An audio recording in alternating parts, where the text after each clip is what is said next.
Hello అండి, అందరూ ఎలా ఉన్నారు? Welcome to YouTube channel. ఇప్పుడు మహిళల కోసమే ప్రత్యేకించి రాశి ఫలితాలు చెప్తున్నానండి. ఇది ప్రపంచంలోని తొలిసారిగా చంద్ర ఆధారితమైన రాశి ఫలితాలుగా రూపొందించబడ్డాయన్నమాట.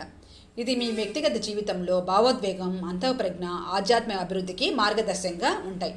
ఇప్పుడు 5వ వారం చూస్తే జనవరిలో 5వ వారం 29 నుండి ఫిబ్రవరి 4వ తేదీ వరకు సింహరాశి మహిళలకు చంద్ర ఫలితాలు ఎలా ఉన్నాయని చూద్దాం. ఫస్ట్ ఆరోగ్యం గురించి చూస్తే చంద్రుడు మీకు శక్తిని, కాంతిని అందిస్తాడు. కొంచెం శ్రమ అనేది తగ్గించుకోవాలన్నమాట. మీరు అంటే విశ్రాంతి కార్యకలాపాలను విశ్రాంతి అనేది చాలా అవసరం.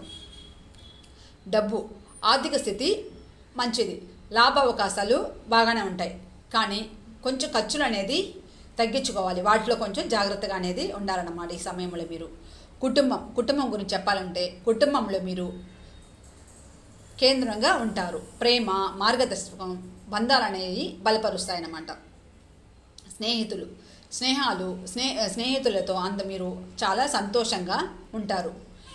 మీ ఆకర్షణ అందరినీ ఆకర్షిస్తుందన్నమాట. వ్యాపారం గురించి చెప్పాలంటే ధైర్యమైన నిర్ణయాలు విజయాన్ని అందిస్తాయి. కానీ మీరు కొంచెం అహంకారాన్ని అన్నమాట కొంచెం తగ్గించుకోవాలి. పని గురించి చెప్పాలంటే మీరు పనిచేసే వాటిపై గుర్తింపు అనేది లభిస్తుంది. మీ ప్రయత్నాలను పై అధికారులు గమనిస్తారు. రాజకీయాలు, సామాజిక సమస్యల్లో నాయకత్వం వహించే ఆసక్తి అనేది మీకు పెరుగుతుంది. విద్య గురించి చెప్పాలంటే చదువును నేర్చుకోవడం సృజనాత్మకంగా ఉంటుంది. ఇతరులకు ప్రేరణ ఇస్తారు. ఆధ్యాత్మికం, కాంతి, అగ్ని ధ్యానం మీకు ఆధ్యాత్మిక శక్తి అనేది అందిస్తుంది. ఇంకా సింహరాశి మహిళలు ఈ వారం చంద్రుడు మీకు కాంతిని అనేది అందిస్తాడు. ధైర్యంగా మీ వెన్నంటే ఉంటాడనమాట. Thank you.